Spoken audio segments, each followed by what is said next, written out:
Hey everyone, welcome back to the American Justice Podcast, episode 26, The Closing Arguments. 26. Can you believe 26 episodes we've been here with our faithful listeners? That's 20 years younger than me. Which means technically the way I do things, I can marry it. Well, okay.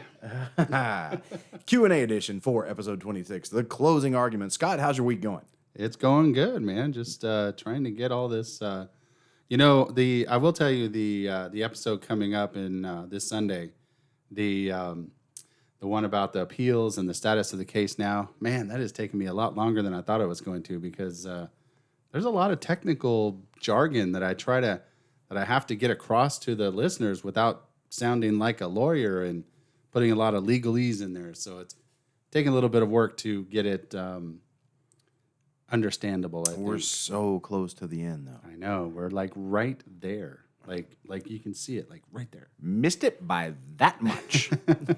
So close. Oh, man. But, it's going to be interesting, though. Once we get this out and all the episodes are out and people can go back and binge watch it. Because that's one of the criticisms that I've had so far is people are saying, they don't like waiting week to week. We live in the Netflix age where everybody wants to, they want all the episodes right now. And it's like, well, when we get them all out, then you can go back and listen to them all. Oh, yeah. That's what totally pissed people off when Disney Plus came out. The Mandalorian was on, and they released the episodes of The Mandalorian week to week, and everybody's like, hey, we were just going to get our free trial, binge watch the whole thing, and then delete it, right. And, well, guess what? Disney said, F you. Yeah, Disney said, F you. The second season of that show is about to come out here in a couple of weeks. So are they going to do the same thing week by week? It's going to be week to week. So, nice. Yeah, they've got us. Well, that's what maybe we're taking our lead from Disney. That's what we're doing. Yeah. No better company to take lead from. That's for sure. Oh man, such a bad day. How's your week going? Bad day for people my age, or musicians, or guitarists. Eddie Van Halen passed away today. Yes, he did. So, throat cancer, age 65. Van Halen 1984 was the very first album I ever personally owned. Yeah. So, just listening to that man play guitar and watching him on MTV growing up, I mean, he was a god to me. Yeah. And, I knew it was big news because my brother texted me to tell me while I was at the office today, and I don't think he's texted me in probably a decade, so it had to be important news. Oh my God! Wow. Either one of my parents died or Eddie Van Halen. So what is this new fandangled text message? Yeah, right. So my brother texted me out of nowhere and said that Eddie Van Halen died. So I've been listening to Van Halen music all afternoon. So and then that's just made the situation worse. I wish we could play something here on the podcast, but obviously YouTube would not like that. No, they would not like that. So YouTube doesn't like much of anything. Other than that, we can play it in the background. I guess we could. That's what I've noticed is that we can play it like in the background as long as we don't make it like the main clip. So as we're speaking right now, there's probably some Van Halen. Not necessarily true. Not necessarily true. I was on a walk doing one of my Morning Beard Chronicles videos a couple of months ago, and while I was recording on my phone and taking my walk and ranting about being an author and all these other whiny things that I do during these videos, I had In the City by Joe Walsh playing in the background. The theme music from the movie The Warriors playing in the background on my watch, and YouTube kicked my video off. Yeah. So Joe Walsh will sue your ass. Yeah. Joe Walsh needs the money right now, right. So Joe Walsh would sue your ass. It's kind of funny a story about that. There's a guy that I listen to that's doing these kind of concerts from his house now because of the pandemic. And he's a Billy Joel cover artist, but he does a lot of other stuff. And he will not do any Eagles, Joe Walsh, any of that because they personally sent him a message and said, "Don't do our music." Wow. It's like, and it's just cover stuff. It's not even like he's playing their songs. It's just he's singing, which is allowed under the fair use. And that's why, all these people that make all this money off of doing covers. But Yeah, Eagles are kind of Really? kind of crappy about that apparently. Man, that's But the thing is with the background music is you might have sometimes when you're in the middle of a sentence and you pause for a couple seconds. yeah. That's usually when they pick it up. As long as it's playing in the background while you're talking over it, usually they won't pick it up. But we'll find out. If there's music playing, if there's Van Halen playing behind what we're saying now, then YouTube didn't catch it.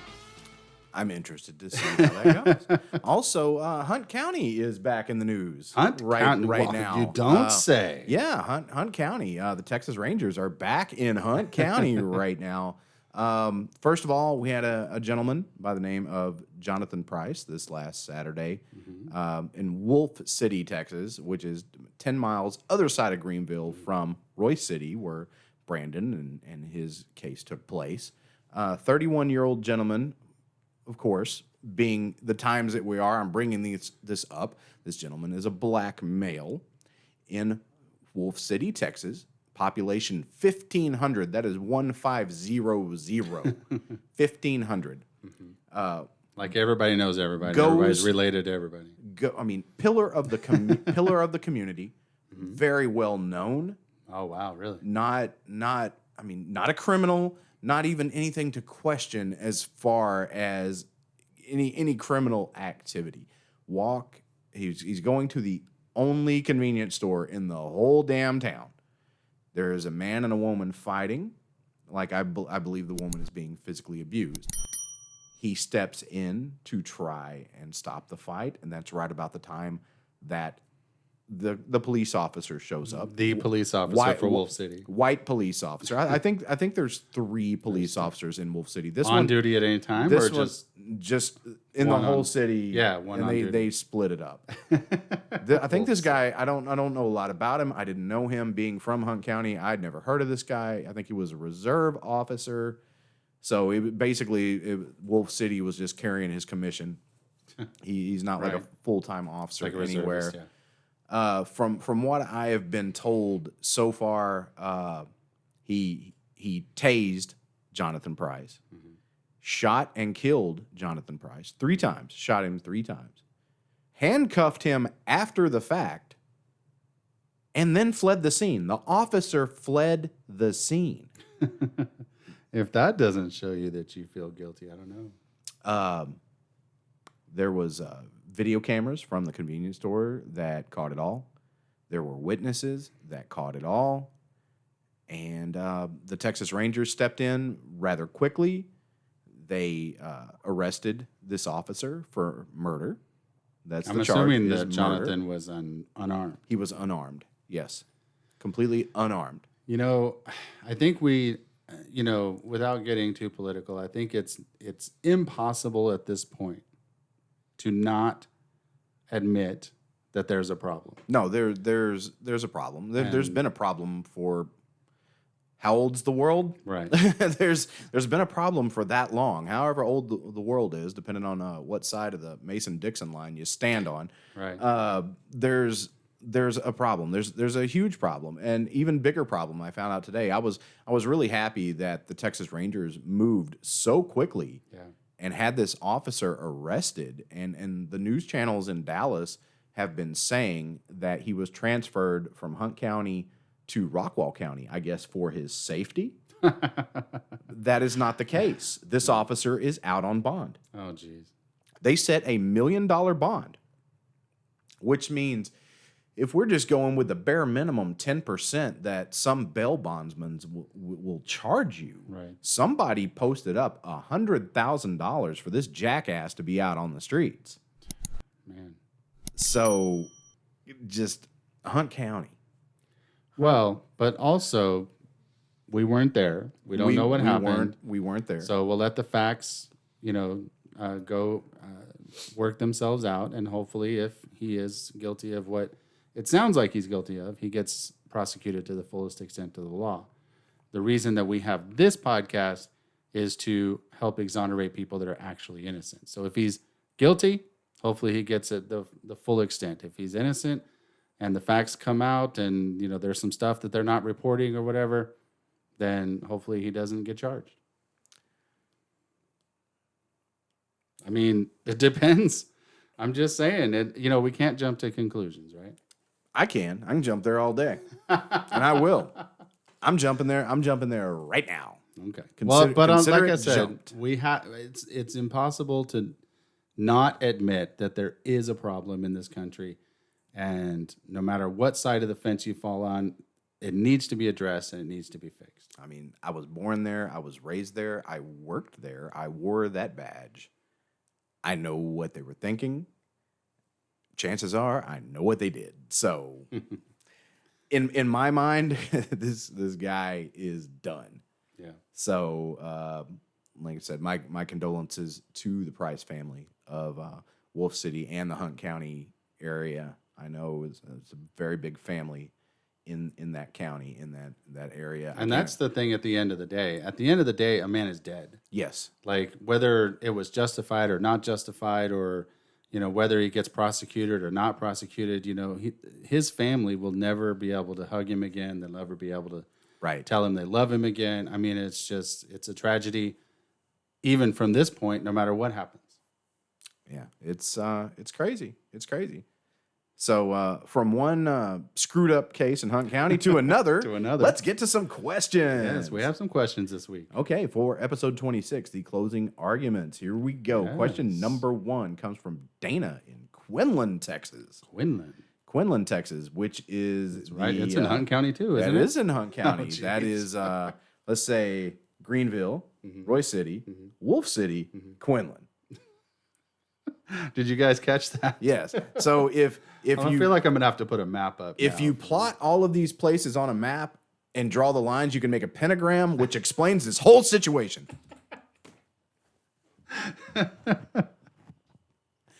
I concur. Anyway, like there are scenarios in Legend of Zelda games that start out that way. You go to the You've done unlocked the pentagram. Yeah, you go to the castles in the different corners of the map, and some crap goes down, and the world ends, and you got to go find a sword and save it. Oh my! So here we go. All right. Dana from Quinlan asks, "Hello, Dana. If they never found the wallets on Brandon of his murdered parents, how can they say he took them?"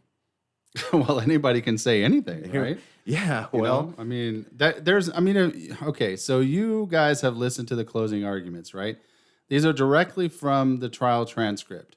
How much stuff in the state's closing is there that is, I think they used the word probably like a dozen times, or maybe, or probably did this, or maybe he did that. I mean, it's just crazy. They literally took what their theory of the case was, and they just spit it out to the jury as fact. And, there's even, when I was listening to it after I had it produced, there was even a point where Adrienne McFarland says, well, I'm sure that he did this, or I'm sure that he did that. And I'm like, are you really sure? Because there's no evidence that shows that happened. So just because it's your theory doesn't mean that you should be presenting that to the jury.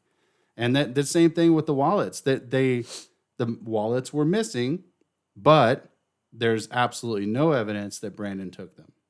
But it fits their narrative and their theory, so that's what they included. All right, Dana from Quinlan, thank you very much for your question.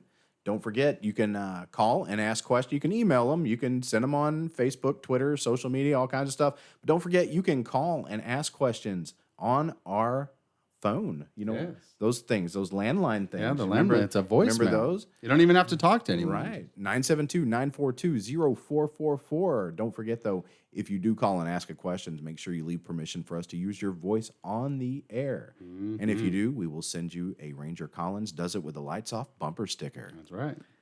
Okay, question number 2. Everybody wants one. I got a message from Sean last week, because last week we had Sean from Fort Worth.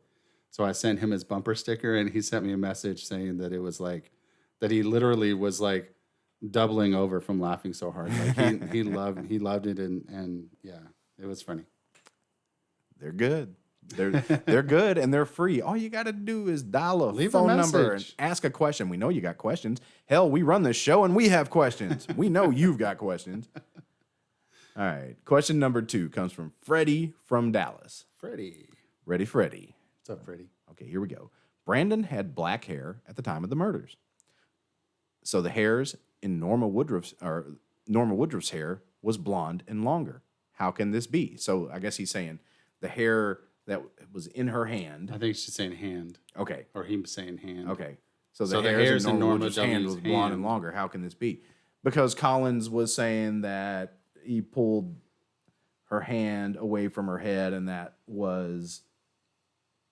The left hand was Norma Woodruff's hair. Okay. So because it was kind of up behind her head, and by the time they found the bodies, the blood had dried. So when they pulled her hand away, a lot of her hair came with it because it was dried blood. Then in the right hand is where you see the long blonde hairs. Norma at the time, she was kind of graying, and, right? So it wasn't. But these hairs in the right hand were long blonde hairs. So that obviously did not fit with their narrative of Brandon being the murderer. So that's why they didn't test. I believe that's why they didn't test the hairs, because they knew that they were not Brandon's. They didn't know whose they were. So it's convenient just to say, okay, well, maybe they're Norma's hair, and not test them. Yeah, and the medical examiners were just waiting on Hunt County to go, hey, test those hairs. Yeah. That's all they were waiting on, because I guess it's not their common procedure to just automatically do it. The investigators have to request it, and that's why they didn't do it. They were just waiting on the word from Hunt County. But as I said in the episode, at the very least, keep them separated, because now we're in a situation where Brandon has actually won the right to go back and DNA test these hairs. But the problem is you've got, 200 or 300 hairs with these other 3 or 4 or 5 hairs mixed in with them, and they will not let you go in and put them all on a table and say, okay, so those are the ones that don't look the same. Let's test those. Right. They basically say, okay, you want some hairs tested? We're going to go in the bag. We're going to pull a hair out, and we're going to test it. That's it. So everybody's hair that was collected in this case is all in one bag. Well, they were just the only hairs that were collected were Norma's right and left hand. Okay. So the left hand with the hundreds of hairs in it, and the right hand with 3 or 4 or 5, depending on which investigator you believe, they were all mixed together and put into one bag. That's the problem. Okay. If they would have been separated and said, okay, here's a bag of the hairs in Norma's right hand, and here's a bag of the hairs in Norma's left hand, then Brandon would be able to go in and say, we want to test the ones in the right hand. But since they were put together, all they can say is, we want those hairs, one of those hairs tested at $3,500 each. Right. And then they go in, they pick out a hair at their choosing, and that's it. That's all to say they have. Can we put this on Hunt County? Because Hunt County bagged the hands. Yes. And then the bodies went to the medical examiner. Mm-hmm. And then the medical examiner would have been the one to remove the bags. Right. And then bag up the evidence. So the medical examiner was the one that dropped the ball on this. 100%. Hunt County, you get a mulligan this time, baby. Well, but they still did not request that those hairs... Never mind, Hunt County. If let's say you and I are investigators. Yes, and our hair is just all over the place. and we're investigating this capital murder, these 2 people that are killed dead. And there's, in one of the victims' right hand, there's an obvious sign of struggle. There's a bullet through her hand. She's got hairs in her hand. Like, there was a struggle going on with that right hand. The first thing I would do is say, we need to preserve this hand and test everything in it. Test the bullet fragments, test the stippling, test the hairs, test under the fingernails, which they didn't do. Nobody ever talks about that. Why didn't they grab the DNA from underneath the fingernails and test that? You know what I mean? Like, there was so much stuff like that. The right hand of, as Katherine Ferguson said in her closing arguments, Norma Woodruff knew when that attack was going on that she was not going to be able to testify in court. So her way of testifying was to grab her assailant's head, hair, skin, arm, whatever, and I believe 100% that the answer to all of these questions is in Norma's right hand. Okay. Freddie, thank you very much for your question. We appreciate it. Sorry, did I get off on a little tangent there? We had some emotion going there. We had some back and forth. I had some questions. You had some, we were going. Thank you, Freddie. We appreciate it. I think we need to take a break so I can calm down. I do. We are going to take a quick break from our sponsors, and we will be right back. Central Vapors is the premier online vape store that you've been looking for. If you are currently buying e-juice for e-cigs, you are more than likely spending way too much. You can save money by buying in bulk. No, we're not talking Sam's Club buy it by the gallon bulk. We're talking flavored e-juice in 120, 250, or 500 milliliter bottles. Think about it this way. 8 bottles of 30 milliliter e-juice would cost you anywhere from $100 to over $250. But at Central Vapors, a 250 milliliter bottle is only $28.95. And if you use the code AJARMY, you'll save 50% off your first 3 orders of bulk e-juice. Central Vapors is one of the largest independent retailers of e-cig supplies in the country. They provide all your vaping needs from e-juice to DIY supplies to pens and custom e-cigs. They even have CBD oil as well. With $2.99 shipping on all orders under $50 and free shipping over $50, you will not be disappointed. Customer satisfaction is always guaranteed. Head on over to centralvapors.com/AJARMY to claim your 50% discount on your first 3 orders of bulk e-juice today. You won't find a deal like that anywhere. Again, that's centralvapors.com/AJARMY.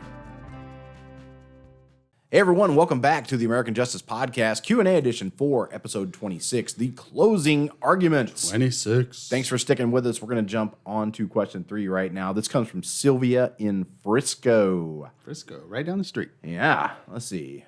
Sylvia asks, I'm sure after listening to all of the podcasts and studying them, I am confused.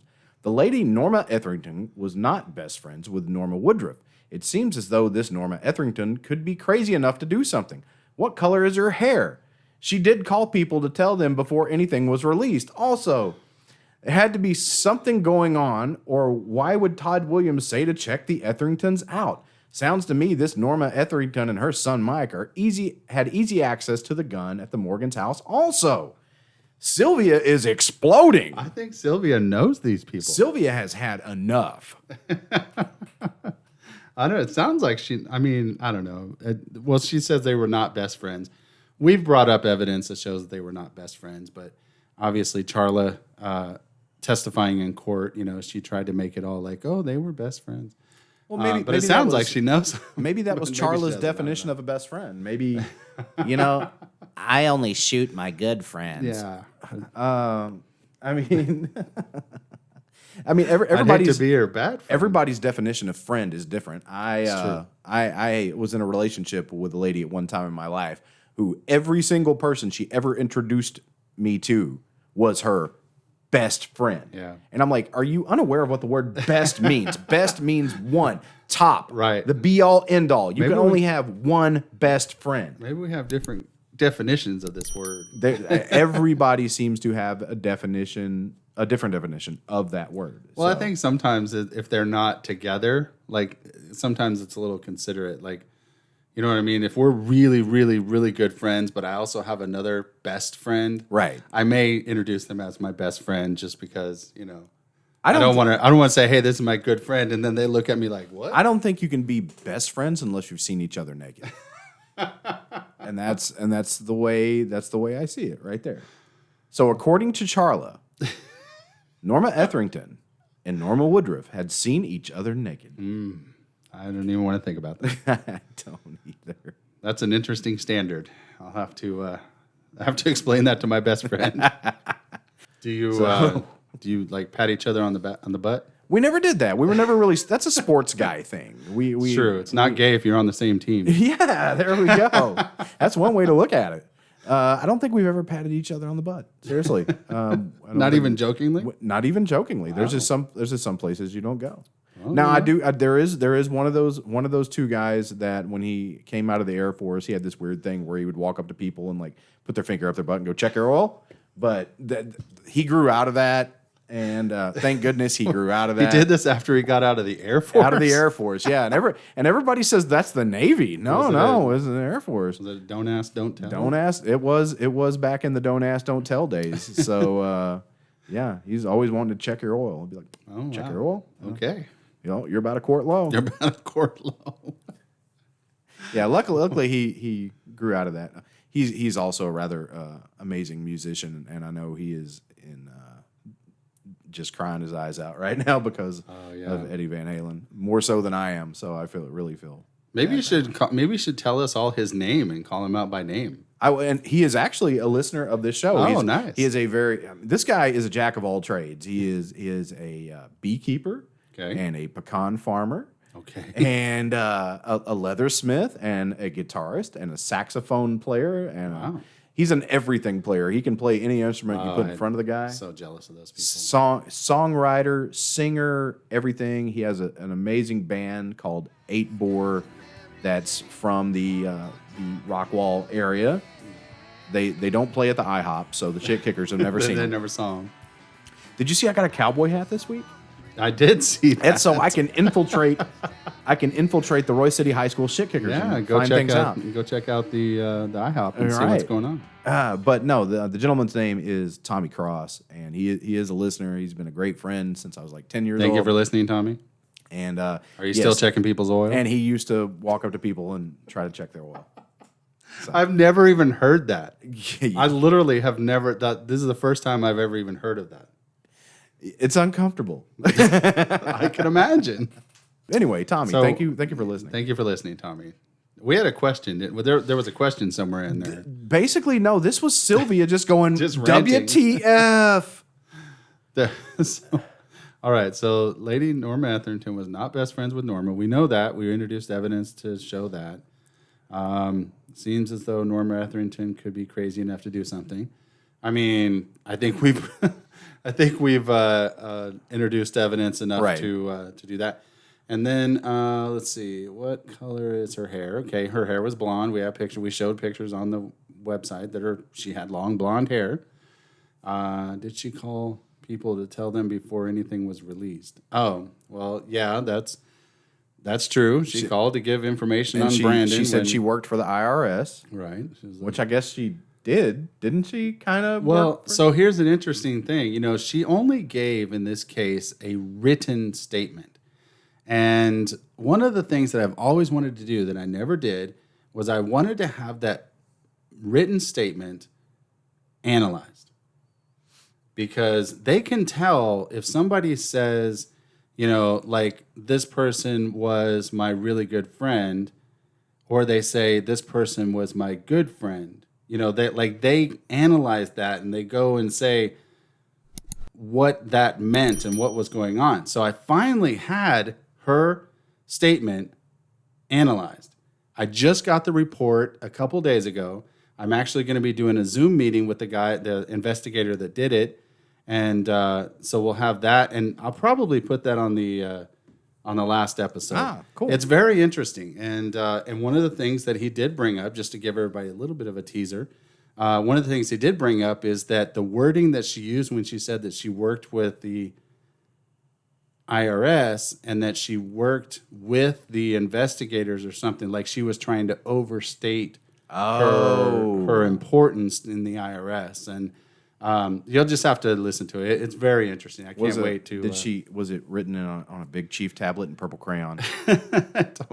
I only got a copy of it. How I Spent My Summer Vacation by Norma Etherington. Bam, bam. Bam, Oh, bam. sorry, I wasn't supposed to say that. All right. So also the had to be something going on, or why would Todd Williams say to check the Etheringtons out? This is one of those things that I really wish that Todd Williams would talk to me, because I want to know as much as Sylvia does, what made him think enough of the Etheringtons being culpable in this crime to go to the Texas Rangers and who already had somebody arrested and tell them you got the wrong guy. You really need to be looking at these people.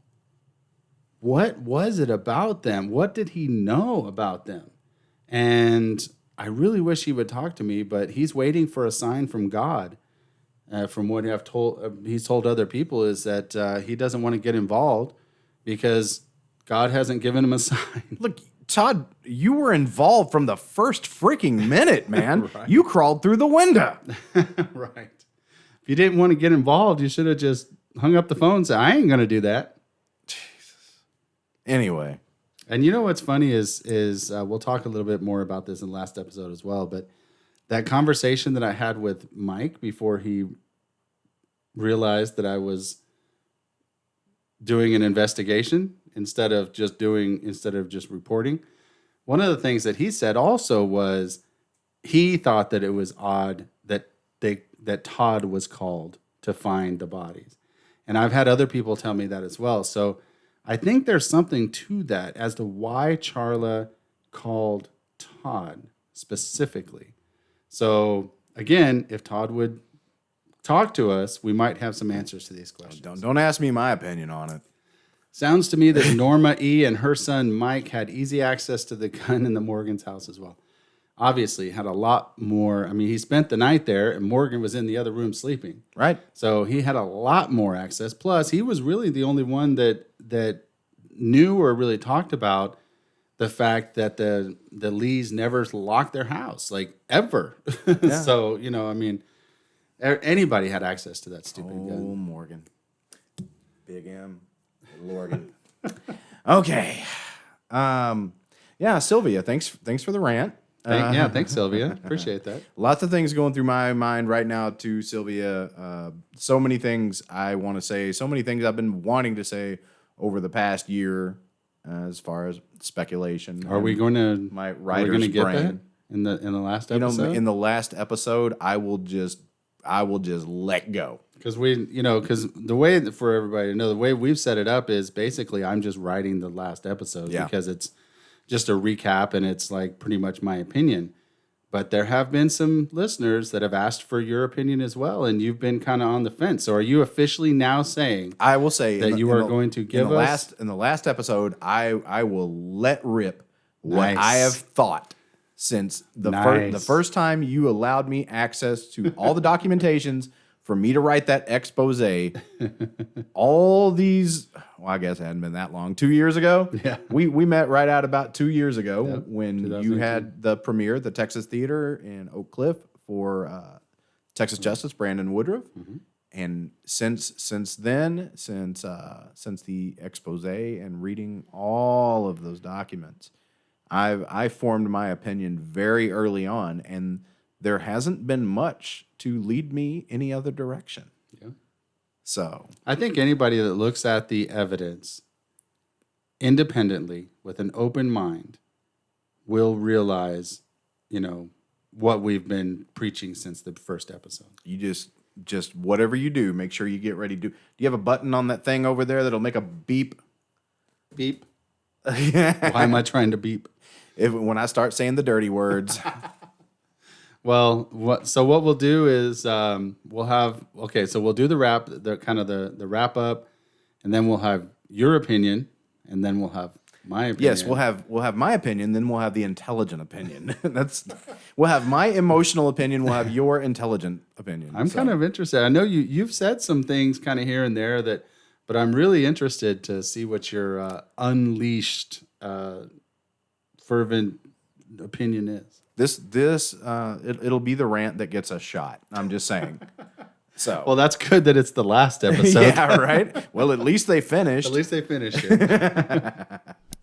All right. Sylvia from Frisco, thank you very much for listening. Don't forget, you can ask your questions, 972-942-0444. I like saying it all the time because, damn it, I memorized it. All right. Question number 4. And you just like giving away those bumper stickers. Yeah, right. Terry from Scottsdale, Arizona. Ooh, I love Arizona. Yeah, Scottsdale's awesome. I don't remember hearing about graffiti signs or about the bodies being posed other than the spit cup in Dennis's hand with no tobacco in his mouth. Is it true about the graffiti signs and possible other posing of the bodies? Yes. So we didn't really get into this very much in this season because it's one of those things that it doesn't make Brandon look guilty and it doesn't make him look innocent. It's one of those things where it's just kind of like neutral. And that's the fact that that Dennis had a spit cup in his hand, and then it had like tobacco and all that stuff in it. But then they tested his mouth, and he didn't have any tobacco in his mouth. So I mean, you know, if you believe the state's theory, Brandon could have posed him like that. If you believe the rational theory, anybody, whoever killed them, could have posed him like that. So, you know, it is one of those things that it's just weird. It doesn't really point one way or the other. So we didn't really talk a whole lot about it. I think we mentioned it maybe once. But yeah, that was, and the posing of the bodies. I mean, when I hired the crime scene reconstructionist, he didn't really have that opinion. He thought that, you know, they were both shot when they were standing. They fell back.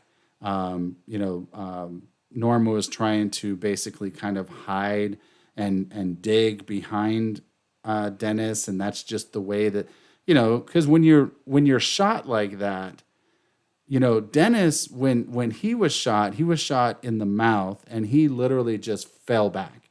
So he's going to be in a position where it's like your hands just fall wherever they fall.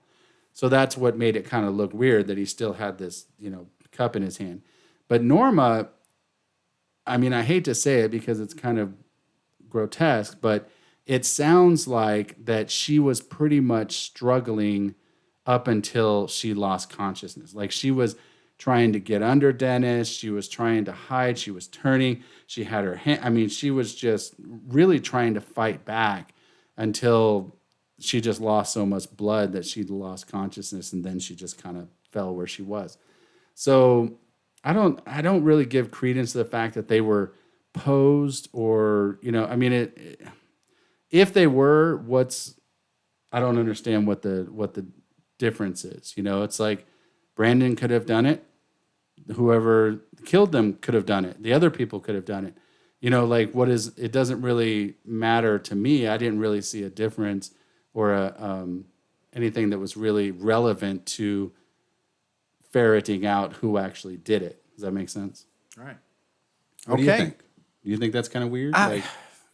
You know, I remember reading about the posing when I was going through all the documents, and just the fact that it was never really mentioned much more after that. I don't know. Because it definitely doesn't point to Brandon being guilty, so I don't even know why they would even bring it up. Personally, I mean, when I did notice that, I thought that maybe it was something that the officers who arrived on scene first might have done, whether it be accidentally or purposely. Yeah. I mean, they were there fumbling around in the freaking dark after all. Right. Yeah, they could have accidentally kicked their feet, which would have repositioned their bodies. And, or even tapping the couch or something. Any kind of impact. Well, I mean, they lived in a mobile home. Right. They're not the most stable things in the world. Just walking across the floor. Walk in there, clomping around with your big Bubba boots on. There's like 10 of them, probably all weigh about 250 to 300 pounds They each. do. And, you know, you slam the door or you go clomping around in the living room, things shift, things get knocked over.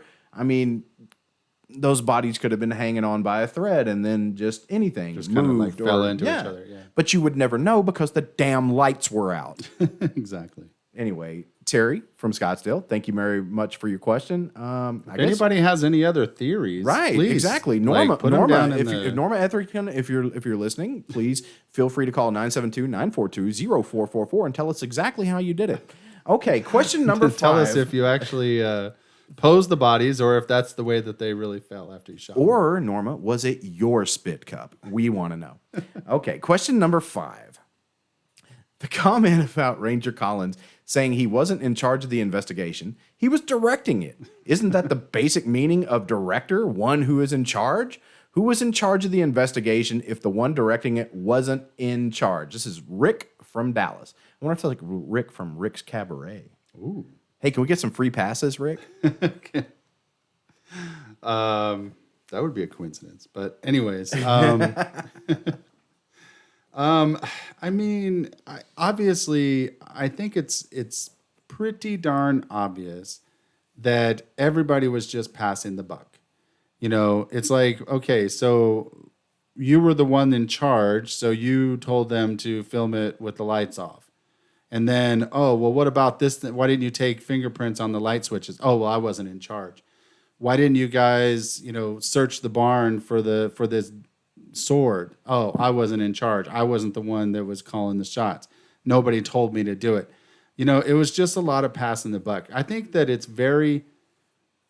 Okay, if this doesn't tell you that Ranger Collins was in charge, I don't know what does. Every single investigator in this case, at the most, had like a 10-page report. Right. Ranger Collins was 320 pages. Right. So you tell me who's in charge. Right. Well, I mean, if you asked Ranger Collins, he would say that Joel Gibson was in charge. Right. If you asked Joel Gibson, he would say Ranger Collins was in charge. Right. If you asked Terry Jones, now soon to be Sheriff Terry Jones of Hunt County, good luck, Hunt County. Terry Jones will say that it just wasn't my case. I don't know who the hell was doing what. Right. So yeah. And this really comes down to the biggest point of this was this not searching the Heath house, the barn. I believe personally that they did search it because, there was testimony here that they actually looked everywhere. They looked under the house. They looked around the barn. They looked in the house, on top of the house. I mean, they did a thorough job. But then when they were like, well, why didn't you find this sword then? They kind of backtracked it a little bit. And they were like, oh, well, we didn't search every single box. Right. It's like, wait a second. First you're saying that you did a thorough search. Now you're saying you're not. So I don't know. But that's, as to Rick's question, who was in charge? It's obvious it was Ranger Collins, but anytime that something was asked, why didn't you do this? He just passed the buck. I mean, that's all there is to it. It wasn't me. I wasn't in charge. It's the Shaggy excuse. It wasn't me. Wasn't me. So, all right, Rick from Dallas, that we hope is from Rick's Cabaret in Dallas. Wasn't me. Thank you very, very much for your question. Thank you for listening. Don't forget, once again, it's the last time I'm going to say it in this episode, I promise.